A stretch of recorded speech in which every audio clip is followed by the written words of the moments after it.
ऐसे ते लोक प्रीतीसाठी तुका म्हणे रांडे नावडे भूषण कातले ते श्वान लागे पठे देवासाठी झाले ब्रह्मांड सोयरे कोवळ्या उत्तरे कायलीचे. जगद्गुरु तुकाराम महाराजांनी आपल्या धर्मपत्नीला उद्देशून केलेला शेवटच्या काळातला जो उपदेश आहे त्याला मराठीच्या पूर्णबोध म्हणून ओळखतात. पूर्णबोध नावाचं एक स्वतंत्र प्रकरण 4 अभंगाचं त्या गाथेमध्ये आपल्या समोर असलेले आहे. त्या ठिकाणी या पूर्णबोधाचे 9 अभंग मानले जातात, पण माझ्या समोर असलेल्या गाथेच्या कृतीमध्ये 4च अभंगातून हा विचार प्रस्तुत केलेला आपल्याला पाहायला सापडतो. 9 अभंगाची संगती तुकाराम महाराजांचं सगळं चरित्र लिहित असताना महिपती बाबांनी जे चरित्र लिहिलेलं आहे त्या चरित्रामध्ये त्या 9ही अभंगाची संगती आपल्याला पाहायला सापडते या बोधाच्या प्रकरणामध्ये. पण आपल्या समोर 4च अभंग उपस्थित आहेत आणि त्याच अभंगाच्या संबंधानं थोडंसं चिंतन या 5-7 दिवसामध्ये आपल्याला करायचं आहे. पूर्णबोध असं या प्रकरणाचं नाव तुकाराम महाराजांनी शेवटच्या चरणामध्ये उपदेशाच्या प्रकरणात असं म्हटलेलं आहे. पूर्णबोध स्त्री भ्रता संवाद धन्य ही वादा ऐकेला. महाराजांच्या प्रकरणाचं नाव पूर्णबोध असं ठेवतात. काही वेळेला कसं असतं, एखादं प्रकरण लिहिणं झाल्याच्या नंतर त्या प्रकरणाला उद्देशून नाव सुचवायचं काम सुद्धा त्या प्रकरणाचा रचयिताच करताना आपल्याला दिसतो. जसं 12व्या अध्यायामध्ये भक्ताची लक्षणं सांगत असताना परमात्म्यानेच त्या प्रकरणाला 12व्या अध्यायातल्या भक्ताच्या लक्षणाच्या प्रकरणाला भगवंताने धर्म्यामृत असं नाव दिलेलं आहे. येतो धर्म्यामृत वेदन यथोक्तम पर्यपासते असं शेवटच्या श्लोकामध्ये म्हणलेलं पाहायला सापडतं. म्हणजे ते 7-8 श्लोकातून भक्ताच्या लक्षणाचं जे प्रकरण आलेलं आहे त्या प्रकरणाचं नाव स्वतः देवाने धर्म्यामृत अशा पद्धतीचं ठेवलेलं आहे. म्हणजे प्रकरणाची रचना व्हावी आणि प्रकरणाच्या रचनेच्या शेवटी त्या प्रकरणाला उद्देशून समर्पक नावाची सुद्धा योजना त्या रचयित्याने करावी. तसा प्रकारे पूर्णबोध प्रकरणाच्या बाबतीत तुकाराम महाराजांनी केलेला आहे. तसं गाथ्यामध्ये तुकाराम महाराजांचे अनेक प्रकरण आहेत. त्या अनेक प्रकरणाच्या संबंधाने काही नावाचाही विचार आपल्याला पाहायला सापडतो. जसं नाट्याचे अभंग आहेत, बाळक्रीडेचे अभंग आहेत. या सगळ्या अभंगाला आपल्याला त्यांनी नाव सुचवलेली आपल्याला पाहायला सापडतातच ना. नाट्याच्या अभंगाचं नाट हे नाव तुकाराम महाराजांनीच ठेवलेलं आहे. बाळक्रीडेच्या अभंगाला बाळक्रीडा हे नाव तुकाराम महाराजांनी समर्पक पद्धतीने योजनेला आपल्याला पाहायला सापडतात. कारण नामदेव महाराजांच्या बाळक्रीडेचे अभंग तशाच पद्धतीचे बाळक्रीडेचे अभंग तुकाराम महाराजांनी रचले म्हणल्याच्या नंतर त्या प्रकरणाला बाळक्रीडा हे नाव नामदेव महाराजांनी जरी सुचवून ठेवलेलं असलं तरी गाथ्यामध्ये बाळक्रीडेचे अभंग रचत असताना ही बाळक्रीडा आहे हे तुकाराम महाराजांनी ठरवून दिलेलं आपल्याला पाहायला सापडतात. म्हणजे काही प्रकरण आणि त्या प्रकरणाच्या नावाची योजना स्वतः तुकाराम महाराजांनी केलेली जी आपल्याला पाहायला सापडते त्याच्यापैकी हा अभंग आहे. नाहीतर आपण काही प्रकरणाची योजना करतो त्याच्यामध्ये या प्रकरणातला हा अभंग आहे असं आपण ठरवत असतो. संतपर प्रकरणातला हा अभंग आहे असं म्हणत असताना तुकाराम महाराजांनी संतपर प्रकरण म्हणून लिहून काढलं, मग त्याच्यातला एक अभंग आपण निवडून घेतला असं कधी होत नाही. त्या अभंगाला आपण संतपर ठरवत असतो. म्हणजे काही प्रकरणाची योजना आपल्याकडून होत असते, काही प्रकरणं स्वतः तुकाराम महाराजांसारख्या संतांनी सांगितलेली पाहायला सापडतात. त्याच्यात पूर्णबोध असं या प्रकरणाचं नाव स्वतः तुकाराम महाराजांनी ठेवलेलं आहे. एक वैशिष्ट्य या प्रकरणाच्या बाबतीत आपल्याला सांगणे शक्य आहे. महाराजांनी आपल्या धर्मपत्नीला केलेला हा उपदेश आहे, अंतिम काळात केलेला हा उपदेश आहे. वैकुंठाला जाता जाता तुकाराम महाराजांनी आपल्या धर्मपत्नीला हा उपदेश केला असं या उपदेशाच्या बद्दल म्हणलं जातं.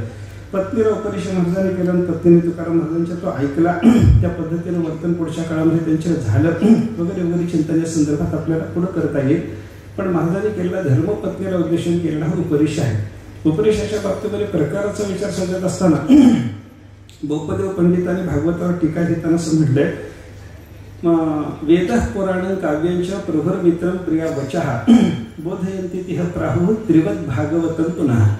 उपदेशाचे 3 प्रकार आपल्याकडे सांगितले जातात. एक प्रभू संमित उपदेश असतो, दुसरा मित्र संमित उपदेश असतो आणि तिसरा भार्या संमित उपदेश असतो असं चिंतन आपल्याकडे सांगितलं जातं. प्रभू संमित उपदेश म्हणजे मालकाने सेवकाला काहीतरी अधिकारवाड्याने जसं सांगावं तशा पद्धतीचा उपदेश असं केलं पाहिजे, असं केल्याने कल्याण होणार आहे अशा पद्धतीचा उपदेश करणं याला प्रभू संमित उपदेश असं म्हणतात. प्रभू संमित उपदेशाच्या नंतर उपदेशाचा दुसरा प्रकार येतो मित्र संमित उपदेश. एका मित्राने दुसऱ्या मित्राला हिताचं काहीतरी सांगावं तशा पद्धतीने काहीतरी समजावून सांगणं याला म्हणतात मित्र संमित अशा पद्धतीचा उपदेश. आणि तिसरा प्रकार उपदेशाचा सांगितलेला त्याला भार्या संमित कांता संमित अशा पद्धतीचा उपदेश म्हणतात. म्हणजे पत्नीनं आपल्या पतीला काहीतरी विशेष रीतीला समजावून सांगणं याला म्हणतात कांता संमित पद्धतीचा उपदेश. दोन्ही पद्धतीचे उपदेश आपल्याला जे पाहायला सापडतात त्याच्यात प्रभू संमित उपदेश, मित्र संमित उपदेश आणि भार्या संमित उपदेश हे जे 3 उपदेशाचे प्रकार आहेत ते क्रमाक्रमाने कोणी सांगितलेले आहे त्याचा विचार सांगत असताना बोपदेवाने सांगितलं वेदाचा उपदेश प्रभू संमित पद्धतीने चालतो, पुराणाचा उपदेश जो आहे तो मित्रसंमित पद्धतीने चालतो आणि काव्यशास्त्राचा जो उपदेश आहे तो मात्र आपल्याला भाग्यसंमित पद्धतीने चाललेला पाहायला सापडतो. वेदः पुराणं काव्यांच प्रभु मित्रं प्रियावचः. त्यांनी कर्माने आपल्याला असं सांगितलेलं, याला परिसंख्या नियम म्हणतात बरं का. अगोदर परिसंख्या अलंकार म्हणतात. मराठीमध्ये हा परिसंख्या अलंकार घेतला जातो. संस्कृतातील परिसंख्या अलंकार काही ठिकाणी परिसंख्या विधी वेगळा आणि परिसंख्या अलंकार वेगळा. परिसंख्या अलंकाराच्या परिसंख्या विधीचं तात्पर्य निषेधामध्ये असतं आणि परिसंख्या अलंकाराचं तात्पर्य यथासंख्य क्रमाने घ्यायचं. पहिले सुरुवातीला सांगितलेली 2-3 पद ज्या क्रमाने आलेली असते त्याच्या संबंधातली पुढची 2-3 पद त्याच क्रमाने संबंधाने जोडून घ्यायची असतात. याला म्हणतात परिसंख्या अलंकार बरं का. परिसंख्या अलंकाराची उदाहरणं आपल्याला अनेक सांगणे शक्य आहे. एक भरतराजाच्या नीतिशतकामध्ये आलेला श्लोक आहे पहा. त्याने असं वर्णन केले. तुकाराम महाराजांचा अभंग त्याच पद्धतीचा आहे. काय केले जलचरी धीवर त्यांच्या घातावरी. नाही, अभंग आठवला. त्या अभंगाच्या अर्थाचा भरतराजाचा श्लोक आहे, तशाच अर्थाचा भरतराजाचा श्लोक आहे. मृगमीन सज्जनानां तृणजल संतोष विहित वृत्तीनां लुब्धक धीवर पिशुनः निष्कारण वैरिणो जगते. त्याने अभंगात असे तसाच आहे. अभंगातल्या आशयानुसारच हा भरतराजाचा अभंग श्लोक आहे. मृग मीन सज्जन. पहिल्यांदा 3 क्रमाने त्याने कोण सांगितले. पहिला आहे मृग, दुसरा आहे मीन आणि तिसरा आहे सज्जन. हे कसे आहेत? परिसंख्या अलंकाराच्या दृष्टीने पुढचे त्यांना लावून घेताना असं दाखवलं भरतराजांना. तृण जल संतोष विहित वृत्तीना. हे तृण जल आणि संतोषावर आपली वृत्ती राखतात, म्हणजे जगणं त्यांचं याच्यावर चालतं. त्याच्यात संख्येवर लावून घेताना काय म्हणायला पाहिजे आपल्याला. मृग जो आहे तो तृणावर जगणारा, मीन जो आहे तो जलावर जगणारा आणि सज्जन जो आहे तो संतोषावर जगणारा असं आपल्याला पाहायला सापडतो. मृग मीन सज्जनाना क्रमाला लावून घ्यायचं. तृण जल संतोष भीत वृत्तीना. आणि असे असताना सुद्धा यांचे निष्कारण वैरी जे ते सुद्धा पुढे क्रमाला सांगितले. लुब्धक धीवर पिशुनः निष्कारण वैरिणो जगते. त्या गवतावर जगणारा जो हरिण आहे त्याचं निष्कारण वैर करणारा पारधी पाहायला सापडतो. पाण्यावर जगणारा अशा पद्धतीचा जो मासा आहे त्याचं निष्कारण वैर करणारा कोळी पाहायला सापडतो. आणि संतोषातच केवळ आपले जीवन राखणारा असा जो संत महात्मा आहे त्याचं निष्कारण वैर करणारा अशा पद्धतीचा तिसरा एक प्राणी जगामध्ये पाहायला सापडतो. त्याला दुर्जन असं म्हणतात. हे मृग मीन सज्जन तृण जल संतोष आणि लुब्धक धीवर पिशुनः हे सगळे यथासंख्य लावून घेणं याला म्हणतात परिसंख्या अलंकार. आणि अशा परिसंख्या अलंकाराच्या पद्धतीने जर आपण चिंतन करायला लागलो. मी जो श्लोक सुरुवातीला आपल्याला सांगितला भोपदेव पंडिताचा, त्याच्यात त्यांनी भोपदेव पंडितांनी परिसंख्या अलंकाराच्या पद्धतीने मांडणी अशी केलेली आहे. वेदः पुराणं काव्यंच प्रभुः मित्रं प्रियावचः. प्रभुः मित्रं प्रियावचः. एक प्रभुसंमित उपदेश असतो, एक मित्रसंमित उपदेश असतो आणि एक भार्यासंमित उपदेश असतो. या 3 उपदेश प्रकाराच्या करता म्हणून तरी काय काय म्हणलं. वेदः पुराणं काव्यंच यथासंख्या लावून घ्यायचं. ते वेदाचा उपदेश जो आहे तो प्रभुसंमित पद्धतीने चालतो. पुराणाचा जो उपदेश आहे तो आपल्याला मित्रसंमित पद्धतीने चाललेला पाहायला सापडतो. आणि तिसरा प्रियासंमित म्हणजे भार्यासंमित पद्धतीचा जो उपदेश आहे तो काव्यशास्त्राने केला असं आपल्याला म्हणता येतं. त्याच्यामुळे चिंतन आपल्याला असं करावं लागेल की बाबा प्रभूचा उपदेश म्हणजे मालकाचा स्वामीचा जो उपदेश असतो तो अधिकारवाणीचा असतो. हे केलंच पाहिजे, असं कर, असं करण्यामध्ये तुझं कल्याण आहे, हे अधिकाराने सांगितलेलं असतं. मित्राचा जो उपदेश असतो त्या मित्राच्या उपदेशामध्ये थोडीशी सलगी असते. अधिकाराने बोलण्याच्या पेक्षा मित्र सलगीनं बोलतो. असं केलं पाहिजे बाबा, हे मी केलं याच्यात माझं कल्याण झालं, असं जर तू करशील तर तुझंही याच्यात कल्याण आहे, यासाठी हे करून पाहिलं पाहिजे, असं सलगीचं बोलणं मित्राचं असतं. आणि भार्येच्या उपदेशाचं चिंतन जर आपण करायला लागलो तर पत्नी आपल्या पतीला जेव्हा एखादी गोष्ट समजावून सांगते तेव्हा तिचा उपदेश दोघांचा जीवभाव एक असतो. त्याच्यामुळे तिला आपल्या पतीचं संपूर्णपणे हित कशात आहे याची जर जाणीव असेल तर ती व्यवस्थित रीतीने समजावून सांगू शकते. अधिकारवाणीनं मित्राने सांगितलं, अधिकारवाणीनं मालकाने सांगितलं, सलगीनं मित्रानं सांगितलं आणि एका जीवाभावानं पत्नीला सांगितलं, अधिक परिणामक्षम काय आहे याचा विचार थोडासा आपल्याला केला पाहिजे. एका जीवाभावाने जे सांगितलेलं असेल त्याचा परिणाम अधिक होतो माणसाच्या अंतःकरणावर, बरं का. स्वामित्वानं अधिकारवाणीने जे सांगितलेलं असेल त्या अधिकारवाणीने सांगितलेल्या उपदेशाचा परिणाम होत नाही असं मला म्हणायचं नाही, त्याचा परिणाम होतो. पण त्याच्या परिणामापेक्षा सलगीनं सांगणं याला फार मोठं महत्व आहे, ते जास्त परिणामकारक असतं. तो हे कर असं सांगून जाणं वेगळं, आणि हे मी करून पाहिलेलं आहे, याच्यात माझं कल्याण झालं, त्याच्यामुळे तुला हे करायचं आहे असं जर समजून सांगितलं तर मग त्याचा परिणाम अधिक मनुष्याच्या अंतःकरणावर होण्याची शक्यता आहे. आणि हे मी केलं तसंच तू केलं पाहिजे असं सांगण्याच्या पेक्षा आपण दोघं मिळून हे करू तेव्हा आपलं कल्याण होणार आहे असं जर पत्नी आपल्या पतीला समजावून सांगायला लागली तर त्याचा अधिक परिणाम होण्याची शक्यता असते. मग हा उपदेश कोणी कोणी केला? वेदांनी प्रभू संगीत पद्धतीने उपदेश केला. म्हणून वेदाच्या उपदेशाचं चिंतन जर आपण करायला लागलो, वेदामध्ये आलेले सगळे उपदेश बघा, सत्यम वद, धर्मंचर, स्वाध्यायान्मा प्रमदः, मातृदेवो भव, पितृदेवो भव, आचार्य देवो भव, अतिथी देवो भव, हे सगळे उपदेश जर आपण पाहायला लागलो तर या उपदेशामध्ये असं केलं तर बरं राहील, असं केलं तर आपलं दोघांचं बरं राहील, असं केलं तर माझं बरं झालं त्याच्यामुळे तुझंही बरं होण्याची शक्यता आहे, हे काहीही न दाखवता हे असं केलं पाहिजे, असं केलं पाहिजे. आईला देव मानणारा हो, वडिलाला देव मानणारा हो, अतिथीला देव मानणारा हो, हे सगळं गुरुजीला देव मानणारा हो, असं तू मानलं पाहिजेस बाबा. एवढं केवढं सत्यानं सांगितलेलं, अधिकारवाणीनं सांगितलेलं पाहायला सापडतं. हे वेदाचं चिंतन अशा पद्धतीने येतं. आणि पुराणाचा उपदेश जर आपण पाहायला लागलं तर थोडं सलगीचं बोलणं पुराणाचं असतं. नामस्मरणाचा उपदेश जेव्हा पुराण आपल्याला करायला सांगतात तेव्हा नामस्मरण करायला सांगणाऱ्या पुराणाच्या वाक्याचा विचार जर आपण केला, किती सलगीचं बोलणं आहे.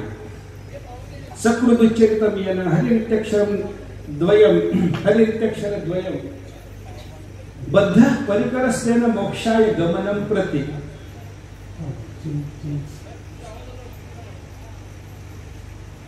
सकृदुच्चरितम येन हरिनित्यक्षर द्वयम.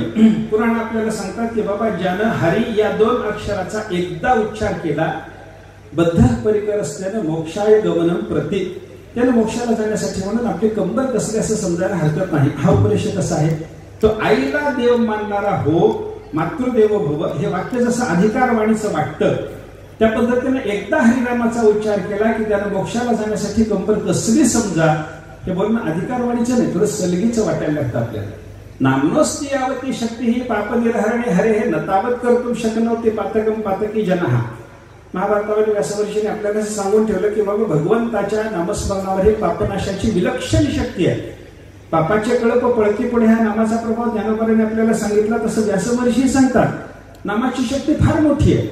नामस्मरणाने सगळीच्या सगळी पातकं जातात हे सांगताना व्यासमहर्षीने सांगितलं, नामामध्ये पापनाशाची जेवढी शक्ती आहे त्या शक्तीला घालवण्याकरता जेवढं पाप लागतं तेवढं केवढाही मोठा पापी मनुष्य असला तरी तेवढं पाप त्याला करणं शक्य नाही. नामना यावती शक्ती ही पाप निर्हरणे यावती शक्ती असती तावत पातकं कर्तुं यह जगती कोणी समर्थ नाही. या जगामध्ये कोणीही तेवढं मोठं पाप करण्याच्या बाबतीमध्ये समर्थ नाही. न तावत कर्तुं शक्नोति पातकम पातकी जनः. कसंही पापी असू द्या त्याला तेवढं पाप करणं शक्य नाही. हे बोलणं कसं सांगा, अधिकारवाणीचं का सलगीचं. आपल्याला काहीतरी जवळ येऊन जवळकीच्या नात्यानं आपल्याला सांगणं चालू आहे अशा पद्धतीचं चिंतन या वचनाच्या बद्दल आपल्याला करता येतं. म्हणजे पुराणांचा जो उपदेश चालतो तो मित्राच्या पद्धतीनं चालतो. आणि साहित्याचा उपदेश जो आहे, काव्याचा जो उपदेश आहे, काव्यशास्त्राची प्रयोजन सांगत असतानाच कांता संमितता या उपदेशयुजे असं विश्वनाथाने म्हणूनच ठेवलं साहित्य दर्पणामध्ये. काव्याची प्रयोजन असे तर प्रयोजन असे ही आहे, काव्यम यशसे अर्थकृते व्यवहारविदे शिवेतर क्षतये सद्य परनिर्वृतये आणि कांता संमितता या उपदेशयुजे. एवढ्यासाठी काव्याची निष्पत्ती असते. काही वेळेला काव्याचं प्रयोजन काय असतं? यशासाठी, यशोलाभ व्हावा, उत्तम आपला नावलौकिक व्हावा, कीर्ती व्हावी, याच्याकरता काव्याचा उपयोग आहे. बरं, काव्याचा उपयोग कीर्तीसाठी कसा झाला आपण चिंतन करू शकतो. बड्या बड्या कवीची किती मोठी कीर्ती आहे जगामध्ये अजूनही. कालिदासाच्या जोडीचा कवी अद्याप झाला नाही हे फार गमतीशीर पद्धतीने काही लोकांनी सांगितलं ना. पुरा कवी नाम गणना प्रसंगे कनिष्ठिकाधिष्ठित कालिदासा अद्याप तत्तुल्य कवे हे अभावात अनामिका सार्थवती बभुव. पूर्वीच्या काळामध्ये श्रेष्ठ कवी कोण याची एकदा गणना सुरू झाली. बडे बडे विद्वान बसले आणि चांगला कवी कोण गणना करू म्हणे आपण. कोण कोण श्रेष्ठ कवी होऊन गेले त्याची गणना करायची ठरली. आणि ही गणना प्रसंगी त्या गणनेच्या प्रसंगामध्ये पहिल्यांदा सगळ्यांना नाव आठवलं कालिदासाचं. आणि कालिदासाचं नाव आठवल्याबरोबर मोजणी करताना, मोजदाद करताना करंगळीपासून मोजणं सुरू होतं की नाही. त्या करंगळीपासून मोजणं सुरू झालं म्हणजे ही कनिष्ठिका अधिष्ठित कालिदासा झाली. ही कनिष्ठिका अशी ठरली की हिच्यावर कालिदासाचं नाव बसलं. आणि कालिदासाचं करंगळीवर नाव बसल्याच्या नंतर कालिदासाच्या जोडीचा दुसरा कवी आठवलाच नाही कोणाला. अद्याप तत्तुल्य कवी हे अभावात, अद्यापपर्यंत त्या कवीच्या तुलनेचा दुसरा कोणीही कवी उपलब्ध झालेला नसल्यामुळं या दुसऱ्या बोटावर ठेवायला नाव मिळेना, म्हणून या दुसऱ्या बोटाचं नाव जे अनामिका आहे, म्हणजे हिला नाव नाही, ते अनामिका सार्थवती बभूव. म्हणजे कालिदासाच्या तुलनेचा कवी नाही कोणी. हे कालिदासाचं यश आहे. काव्याचं प्रयोजन पहिलं सांगितलं यशसे, अर्थकृते. कित्येक वेळेला द्रव्यलाभासाठी म्हणून काव्याचा उपयोग असतो. ते माघकवीच्या बाबतीमध्ये असं सांगतात की माघकवी अतिशय उदार होते, दातृत्व संपन्न होते. त्यांनी आपली सगळी संपत्ती दानधर्मामध्ये खर्च केली. त्याच्यानंतर त्यांना काही दानधर्मा करता अजून संपत्तीची जेव्हा गरज पडली तेव्हा ते धारानगरीमध्ये भोजराजाला भेटायला गेले. भोजराजाला भेटायला गेल्याच्या नंतर काहीतरी काव्य चमत्कृती दाखवावी. त्याच्यानंतर राजा संतुष्ट झाले, म्हणजे आपल्याला द्रव्य देतील असं वाटलं. त्याच्याजवळ काव्याची चमत्कृती बरीच होती. ते काहीतरी दुसऱ्या दिवशी जाऊन राजाला श्लोक म्हणून दाखवावे, शब्दाचा चमत्कार दाखवावा, अलंकार दाखवावे, काहीतरी रस दाखवावा आणि राजाच्या पासून विपुल द्रव्य मिळवावं असं त्यांचं ठरलं होतं. पण कोणी सोबत नव्हतं. पती पत्नी दोघं त्या धारानगरीत गेलेले. एका मंदिरामध्ये थांबले मुक्कामाला. मंदिरात थांबल्याच्या नंतर दुसऱ्या दिवशी दरबारात जाऊन भेटायचंय, पण इथं मी येऊन पोहोचलो एवढी वार्ता त्याने राजाच्या कानावर घालणं आवश्यक होतं. म्हणून त्याने आपल्या धर्मपत्नीला सांगितलं, जा म्हणे राजवाड्यात आणि राजाला वर्दी देऊन आपण इथं आलो. त्याची ती माघकवीची भार्या दरबारात आली. दरबारात आल्याबरोबर यांनी विचारलं, चौकशी केली भोजराजाने, कोण आपण? मी माघकवीची भार्या म्हणे. कशा करता आला ताई? माझ्याकडे येण्याचं काही कारण? माघकवी इथं आलेत का? तेच सांगायला आले म्हणे, तुमच्या भेटी करता, उद्या तुम्हाला दर्शन देण्याकरता माघकवी दरबारात येणार आहेत. आम्ही इथं मुक्कामाला आजच्या दिवशी येऊन पोहोचलो आणि माघकवी आपल्या भेटीला आलेले आहेत आणि उद्या त्यांची शब्दचमत्कृती आपल्याला ऐकायला मिळणार आहे. याचा जो आनंद भोजराजाला झाला, त्या आनंदाच्या भरामध्ये भोजराजाने माघकवी आले ही वार्ता सांगणार त्या बाईला 1 लाख रुपये देऊन टाकले. अर्थकृते द्रव्य मिळणं हा त्याचा लाभ झाला. माघकवीनी म्हणे संस्कृतामध्ये असलेलं ही हे अव्यय आहे की नाही, हला विलांटी ही, ह आणि ईचा संयोग झाल्याच्या नंतर ही जे अव्यय होतं, हे ही अव्यय संस्कृतामध्ये बहुतेक आपण ह्रस्व पद्धतीने लिहितो, पण दीर्घ पद्धतीने सुद्धा हे अव्यय आहे. ते ह्रस्वही लिहिता येतं, दीर्घही लिहिता येतं. आपण लिहित नाही, कोणीच लिहित नाही, आजपर्यंत कोणीही लिहिलेलं नाही. पण माघकवीने आजपर्यंत कोणीही दीर्घ पद्धतीनं न वापरलेलं हे ही अव्यय दीर्घ पद्धतीनं वापरून दाखवलं. एवढ्या करता भोजराजाने त्याला परत 1 लाख सुवर्ण मुद्रा दिल्या. अर्थकृते द्रव्य लाभ होतो काव्यातून. काव्यम यशसे अर्थकृते व्यवहार विदे. काहीतरी व्यवहार आपल्याला जाणवून देण्याकरता म्हणून काव्याचा उपयोग असतो. हे असं वागावं, असं वागलं पाहिजे, हा शिष्टाचार आहे. हे सगळं काव्यशास्त्रातून आपल्याला कळण्याची शक्यता आहे. व्यवहार विदे शिवेतर क्षतये. काही वेळेला काव्याचा लाभ जो आपल्याला होतो ते शिव म्हणजे पुण्य, त्या पुण्याहून इतर असलेलं पाप, पाप म्हणजे दोष, त्या दोषाचा नाश व्हावा, क्षती व्हावी, याच्याकरता म्हणून काव्य निष्पन्न झालेलं आपल्याला पाहायला सापडतं. हे पुष्पदत्तांनी रचलेले जे शिव महिम्न स्तोत्र आहे की नाही, ते शिवेतर क्षते करता, पापाच्या नाशाकरता असलेले रचन. एक राजा कोणीतरी होता त्यांच्या त्या काळातला. त्या राजाच्याकडे त्याने एक देवाच्या आराधने करता म्हणून त्याला रोज नित्य नियमाने लागणारी फुलं वगैरे जी होती ते मिळवण्याकरता एक बाग लावलेली. त्या बागेमध्ये त्याच्या सुगंधी फुलं असायची. राजाला ती फुलं फार आवडायची. देवाला तो रोज समर्पण करायचा. त्याच्याने परमात्मा संतुष्ट असायचा. पण त्या फुलाचा मोह या पुष्पदंत गंधर्वाला झाला आणि रस्त्यानं जाता येता ती फुलं पाहिल्याच्या नंतर त्यांना मोह झाल्याच्या नंतर ते त्या बागेमध्ये गुप्त रूपाने येऊन तेथील फुलं चोरायला लागले. रोज फुलं चालली. बागेमध्ये एकही फुल राहीना. देवाला समर्पण करण्याकरता राजाला फुल मिळेना. राजाने आपल्या सेवकांना सांगितलं, म्हणे तिथे पहारा देताना तुम्ही व्यवस्थित बंदोबस्त ठेवलाय ना, कोण येतो त्याच्यावर पाळत ठेवा ना जरा. कोणी जो कोणी चोर असेल त्याला आपल्याला शासन केलं पाहिजे. देवाच्या पूजेला मला सुगंधी फुलं मिळत नाही, काय करायचं सांगा. सेवकांनी सांगितलं, म्हणजे सरकार आमचा पहारा एवढा व्यवस्थित आहे, आमच्या परवानगी वाचून बागेमध्ये एखादी मुंगी सुद्धा जाऊ शकणार नाही, एवढा व्यवस्थित पहारा आम्ही देतो. म्हणे कडक पहारा आहे आमचा, शिस्त आमची छान आहे. पण कोण जातो कसा जातो आम्हाला माहिती नाही. म्हणजे कोणीतरी गुप्त रूपाने येणारा जीव असेल तर त्याच्यावर तुम्ही काय उपाय करायचं ते तुमचं तुम्ही बघा. राजाने काय केलं, काही मोठ्या ऋषीमुनींना बोलावलं. त्यांना विचारलं, म्हणे महाराज असं असं होतंय, माझ्या बागेतली फुलं देवाला समर्पण होण्याच्या अगोदरच कोणीतरी चोरून येतं, गुप्त रूपाने तो जीव येतो, कोण आहे काय काही कळत नाही. म्हणे त्याला पकडायचं असेल तर काय करा. ऋषीमुनींनी सगळं विचार करून असं सांगितलं की सुगंधी फुलझाडाच्या खाली तळाला थोडं शिवनिर्माल्य पसरून ठेवा. म्हणे शिवनिर्माल्याचं उल्लंघन झालं तर तो दोष मोठा असतो. त्या दोषाच्या योगाने याची अदृश्य राहण्याची शक्ती नाहीशी होईल. मग तो दृश्य झाला की त्याला तुम्हाला पकडणं शक्य होईल. काय शासन करायचं ते नंतर करा. हे सांगितल्याच्या नंतर राजाने त्या झाडांच्या खाली शिवनिर्माल्य असं पसरून ठेवलं. हा पुष्पदंत गंधर्व रोजच्या प्रमाणे त्या बागेत आला आणि त्या झाडाच्या जवळून जाता जाता त्या शिवनिर्माल्याचं उल्लंघन झालं की त्याची गुप्त होण्याची शक्ती नाहीशी झाली, प्रकट झाला. राजाच्या समोर त्याला हजर केल्याच्या नंतर राजाने त्याची चौकशी केली. हा गंधर्व आहे, देवांपैकी एक, याची गंधर्वाची एक देवयोनीच आहे. हे सगळं कळाल्याच्या नंतर त्याला शासन करायचं न करायचं हे राजाने काय ठरवलं असेल ते ठरवू द्या. पण राजाने त्याला विचारलं, राजाला यानं विचारलं, म्हणजे तुमच्या बागेमध्ये आजपर्यंत मी येऊन रोज फुलं चोरत होतो, पण मला कधी माझी अदृश्य होण्याची शक्ती, अदृश्य राहण्याची शक्ती नाहीशी झालेली पाहायला मिळाली नाही. आज मात्र माझी अदृश्य होण्याची शक्ती नाहीशी झाली. काय झालं, काय काय केलं तुम्ही सांगा ना. राजाने सांगितलं, तुम्हाला शिवनिर्माल्याचं मी उल्लंघन घडवलं, त्याच्यातून तुमच्या ठिकाणी एवढा दोष निर्माण करून ठेवला की ज्याच्या योगाने तुम्हाला अदृश्य राहता येऊ नये. मग आता अदृश्य होण्याची शक्ती गेली, शिवनिर्माल्याच्या उल्लंघनाचा दोष आपल्याकडून घडला, हा दोष जावा याच्याकरता काय करा, शिवाची आराधना करा. ते पुष्पदंत गंधर्वाला मग शिव महिम्न स्तोत्र गायलं आणि ते स्तोत्र गायल्याच्या योगाने भगवान शंकराची प्रसन्नता प्राप्त होऊन याच्या पापाचा नाश होऊन त्याची पुन्हा अदृश्य राहण्याची शक्ती त्याला पुन्हा सिद्ध झाली, असं चरित्र आहे. याच्यातून लक्षात घ्यायचं काय आहे, काव्य कशा करता असतं, शिवेतर क्षतये सद्य परनिर्वृत्तये. निवृत्ती म्हणजे सुख, परनिर्वृत्ती म्हणजे परमसुख, आणि ते सद्य म्हणजे ताबडतोब प्राप्त व्हावं याच्याकरता काव्याचा उपयोग आहे. स्तुती स्तोत्र गायली म्हणजे परमात्मा प्रसन्न होतो आणि प्रसन्न झालेला परमात्मा तुम्हाला ताबडतोब मोक्ष प्रदान करतो. याच्याकरता काव्य निष्पत्ती असंही काही वेळेला प्रकार असतो. हेही काही काव्याचं प्रयोजन आहे. आणि शेवटचं प्रयोजन सांगताना असं सांगितलं विश्वनाथांनी, कांता संमिततया उपदेश युजे.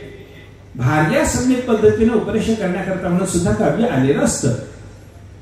म्हणजे बायकोने पतीला गोड बोलून जसं काहीतरी सांगावं, त्या दोघांचं आपलं दोघांचं मिळून हे हित आहे हे सांगण्यामुळे बायकोच्या बोलण्याचा जसा परिणाम व्हावा तशा पद्धतीचं जे बोलणं असतं त्याला म्हणतात भार्या संमित उपदेश. आणि असं बोलणं करणारं काव्यशास्त्र आहे असं आपल्याकडे सांगितलं जातं. प्रभुर मित्रम प्रिया वचः वेदः पुराणम काव्यंच.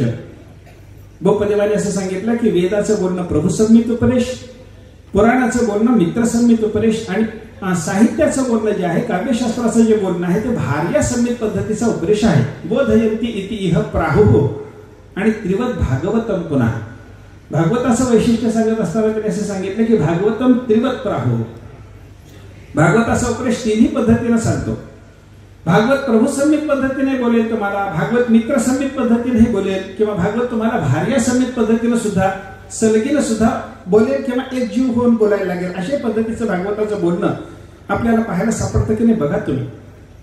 आमचे गुरुजी त्याच्याबद्दल भागवताचे 3 प्रवक्ते आणि 3 प्रकारचे श्रोते जे पहिल्या स्कंदामध्ये सांगितलेले होते त्यांच्याकडे ते सगळं हे 3 पद्धतीचं उपदेशाचं प्रकरण लावून देत होते. भागवतातली पहिली श्रोता वक्त्याची जोडी जर आपण पाहिली तर ती सूत शौनकादिकांची. दुसरी जोडी जर आपण पाहिली तर नारद आणि व्यासांची.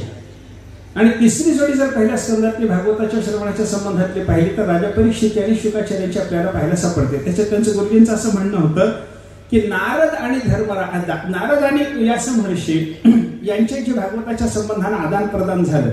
नारदांनी व्यासांना काही सांगितलं, व्यासांनी त्यांना शंका विचारली, माझ्या मनाला समाधान नाही, काय करू सांगा म्हणल्याच्या नंतर नारदांनी जो उपदेश केला, हा नारदांनी व्यासांना केलेला भागवताच्या संबंधातला जो उपदेश आहे तो मित्र संमित पद्धतीने घ्या. कारण नारदही एक ऋषी आहेत, व्यासही एक ऋषी आहेत, मित्र संमित पद्धतीने हा उपदेश घ्या असं गुरुजींचं म्हणणं होतं.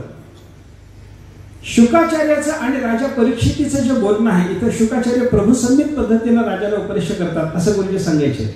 आणि सूत शौनकादिक ऋषींच्या संवादाचा विचार सांगत असताना सूतांनी शौनकादिकांना अत्यंत आदरानं, म्हणजे पत्नीनं पतीला जसं समजावून सांगावं तशा पद्धतीनं आस्थेनं भागवताचं चिंतन व्यक्त करून सांगितलं असं गुरुजीचं म्हणणं होतं. एकंदर काय आहे, 3 पद्धतीचा जो उपदेश आपल्याला पाहायला सापडतो त्या 3 पद्धतीच्या उपदेशाचं चिंतन करत असताना पत्नी जर पतीला काही सांगत असेल तर तो भार्या संमित उपदेश आहे, आणि पती जर पत्नीला उपदेश करत असेल तर तो प्रभू संमित पद्धतीनेच उपदेश मानला पाहिजे. एवढी गोष्ट मला याच्यातून व्यक्त करायची होती. या ठिकाणी बोलणं जे चालू आहे ते कोणाचं बोलणं चालू आहे, कोणाशी बोलणं चालू आहे, तुकाराम महाराज बोलतात आणि आपल्या धर्मपत्नीला या उपदेशाच्या प्रकरणाच्या बद्दल काही बोलतात असं चिंतन इथे लक्षात घ्यावं लागेल आपल्याला. मदालसेनं आपल्या पतीला उपदेश केला. मदालसेचं प्रकरण जर आपण पाहिलं तर मदालसा जशी आपल्या मुलांना उपदेश करणारी आहे तशी पुढच्या काळामध्ये मदालसेनं आपल्या पतीलाही उपदेश केला. आपल्या पतीच्या कृतार्थतेची व्यवस्था सुद्धा मदालसेनच केलेली आहे, हे लक्षात घ्या. मला काय सांगायचंय, मदालसा आपल्या पतीला उपदेश करते आणि जगद्गुरु तुकाराम महाराज आपल्या धर्मपत्नीला उपदेश करतात. याच्यामध्ये उपदेशाच्या प्रकाराचा विचार करत असताना कांता संमित उपदेश कोणता आणि प्रभू संमित उपदेश कोणता, पती पत्नीच्या संवादात उपदेशाचं चिंतन करत असताना कुठे कोणता प्रकार लावून द्यायचा, याचा जर आपल्याला विचार करायचा ठरला तर तुकाराम महाराज आपल्या धर्मपत्नीला उपदेश करतात तेव्हा धर्मपत्नीला म्हणजे पत्नीला पतीनं केलेला उपदेश हा प्रभू संमित पद्धतीचा मानला पाहिजे आणि पतीला पत्नी जर उपदेश करत असेल तर तो भार्या संमित पद्धतीचा मानला पाहिजे. वेदांनी ज्या पद्धतीनं जगाला काहीतरी सांगावं त्या पद्धतीनं पतीला आपल्या पत्नीला समजावून सांगण्याचा अधिकार आहे. तो अधिकारवाणीनं बोलू शकतो. पती जसा अधिकारवाणीनं पत्नीला काहीतरी करायला सांगू शकतो तशी पत्नी आपल्या पतीला अधिकारवाणीनं सांगू शकत नाही. ती एका जीवाभावाच्या नात्यानं मग बोलायला गेली तर ते पती मान्य करतो, नाहीतर तुम्ही असं करा चालत नाही, चालत नाही. म्हणून पत्नीचा पतीला जर उपदेश असेल तर तो भार्या संमित आणि पतीचा पत्नीला जर उपदेश असेल तर तो प्रभू संमित उपदेश आहे. अधिकारवाणीने तुकाराम महाराजांनी या ठिकाणी उपदेश केलेला आपल्याला पाहायला सापडतो. आणि उपदेशाचं जर चिंतन आपल्याला करायचं ठरलं तर उपदेश म्हणजे काय, उपदेशाच्या बद्दल आपल्याला अनेक अनेक अनेक उपदेश शब्द अनेक ठिकाणी आलेला पाहायला सापडतो. व्याकरणात उपदेश शब्दाचा अर्थ वेगळाच आहे. उपदेश आद्योच्चारणम त्यांचं सूत्रच आहे.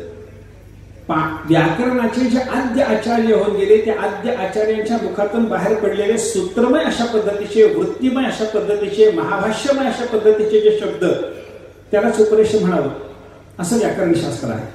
पाणिनी, कात्यायन, पतंजली, कर्तृकम आद्य उच्चारणम उपदेश ही त्यांची उपदेशाची व्याख्या आहे. पाणिनी ऋषी, कात्यायन ऋषी आणि पतंजली ऋषी या सगळ्या ऋषींनी व्याकरणाच्या संबंधामध्ये केलेलं आद्य उच्चारण त्याला म्हणतात उपदेश. हे उपदेशाचं त्यांचं चिंतन आहे. पण आपण जेव्हा उपदेश शब्द विचारात घ्यायला लागतो तेव्हा उपदेश शब्दाचा अर्थ असा नाही किंवा त्या देवी भागवतामध्ये दीक्षा आणि उपदेश एकच पद्धतीने चिंतनात घेतले. पूर्वम युगे तो दीक्षासित उपदेश कलल युगे त्यांचं म्हणणं असेल. पूर्वीच्या काळामध्ये दीक्षा असं म्हटलं जात होतं, कलियुगामध्ये दीक्षा म्हणायचं नाही, कलियुगामध्ये उपदेश म्हणतात. मंत्राची मी दीक्षा घेतली, कलियुगात बोलायचं नाही. एखाद्या मंत्राची आपण दीक्षा घेतली असेल त्याला दीक्षा पूर्वीच्या युगात शब्द होता, या युगामध्ये मात्र उपदेशच. निळा म्हणे विठ्ठल मंत्री देती श्रोत्री उपदेश. निळबराने सांगितलं संत महात्मे आमच्याकडे जेव्हा येतात तेव्हा आमच्या कानामध्ये ते विठ्ठल मंत्राचा उपदेश करतात. दीक्षा म्हणलं नाही, ती आहे दीक्षाच. दीक्षा आणि उपदेशामध्ये अंतर नाही. पण कलियुगामध्ये दीक्षा शब्द वापरणे नाही आणि अन्य युगामध्ये दीक्षा शब्द वापरणे आहे. ज्याला दीक्षा अन्य युगात म्हणत होते कलियुगामध्ये त्याला उपदेश शब्द लावला पाहिजे हे चिंतन आहे पुराणातले.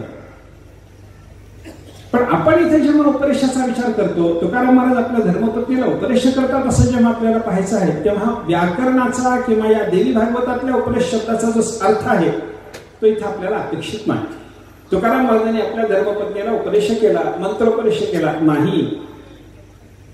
तुकाराम महाराजांनी आपल्या धर्मपत्नीला उपदेश केला म्हणजे पाणिनी, कात्यायन, पतंजली यांचं आद्य उच्चारण केला ते सांगत बसले नाही. उपदेश केला म्हणजे काय, ते त्यांच्या कल्याणाचं सांगितलं.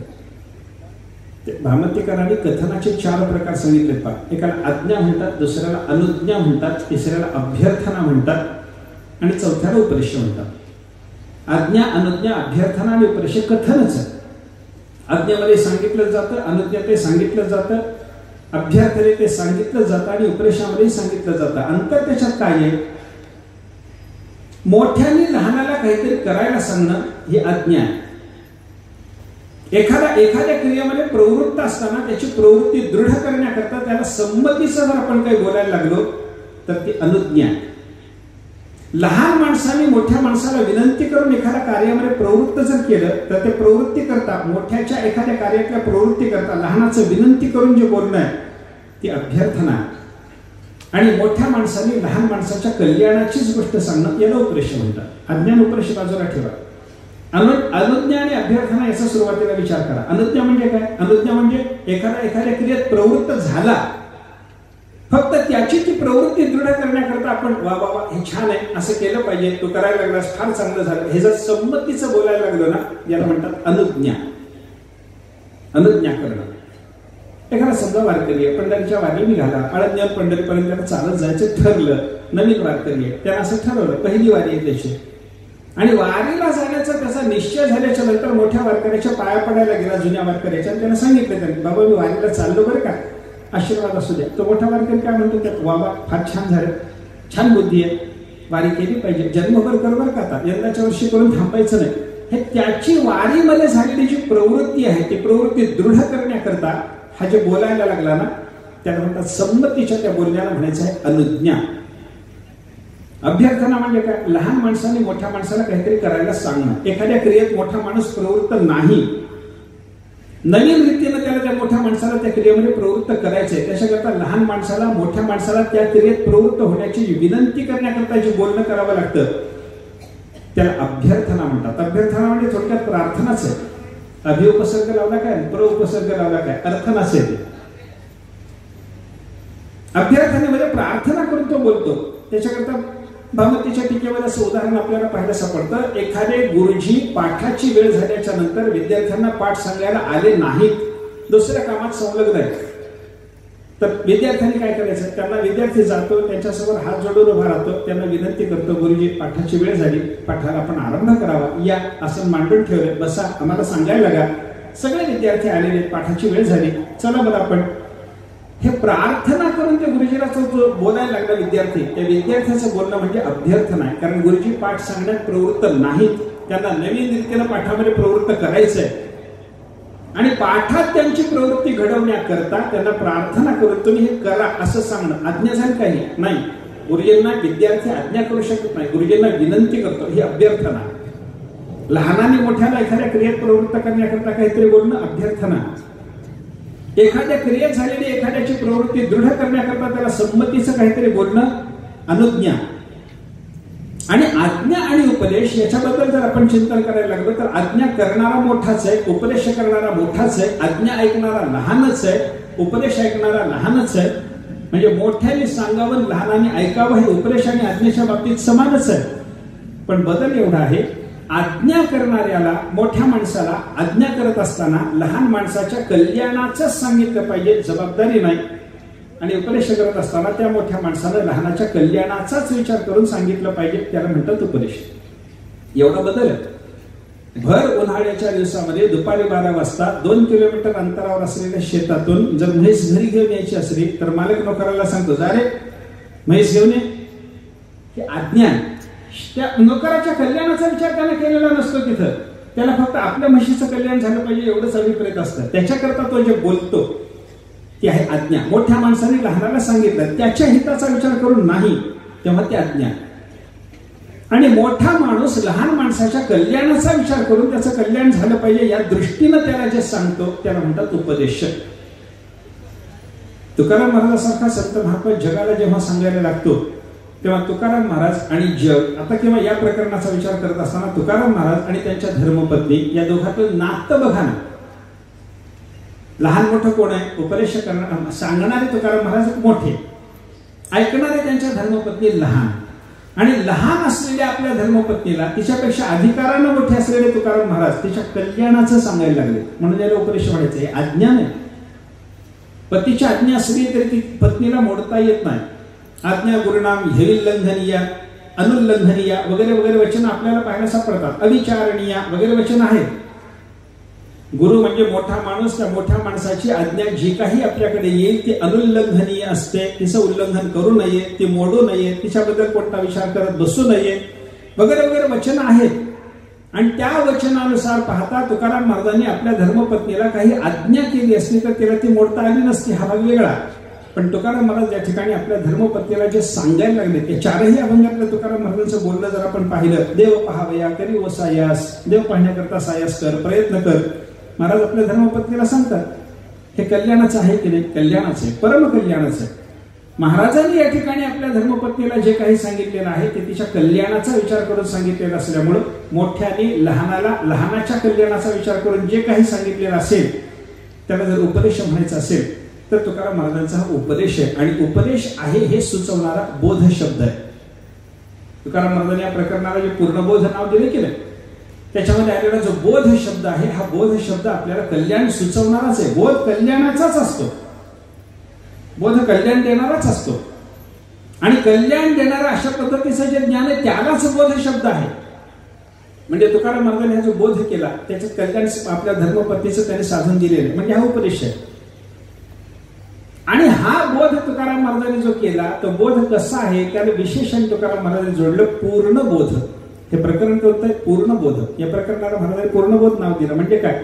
महाराजांनी बोध केला म्हणजे उपदेश केला, पण हा उपदेश अपूर्ण नाही, हा पूर्ण बोध आहे. पूर्ण बोध आहे म्हणजे काय? पूर्णाचा बोध आहे, पूर्ण करणारा बोध आहे, पूर्ण विषयक बोध आहे. काय काय त्याच्या संबंधात चिंतन करणं शक्य आपल्याला, त्याचा विचार आपल्याला करायचा आहे. वेळेची मर्यादा पाहताच आपल्याला इथं थांबलं पाहिजे. पुढचे काही कार्यक्रम आहेत त्यानिमित्तानं मी खास थांबतो. पुढचा विचार पूर्ण बोध शब्दाचा विचार आणि महाराजांनी या प्रकरणातून आपल्या धर्मपत्नीला काय काय पूर्ण म्हणता येण्यासारखा कोणता बोध केलाय त्याचे चिंतन आपल्याला करायचे. उद्याला आपण ते क्रमाक्रमाने पाहतो. कुंडली गवर्धारी श्री ज्ञानदेव तुकाराम कुंडली गवर्धा विठ्ठल श्री ज्ञानदेव तुकाराम माऊली ज्ञानेश्वर महाराज जगद्गुरु तुकाराम महाराज की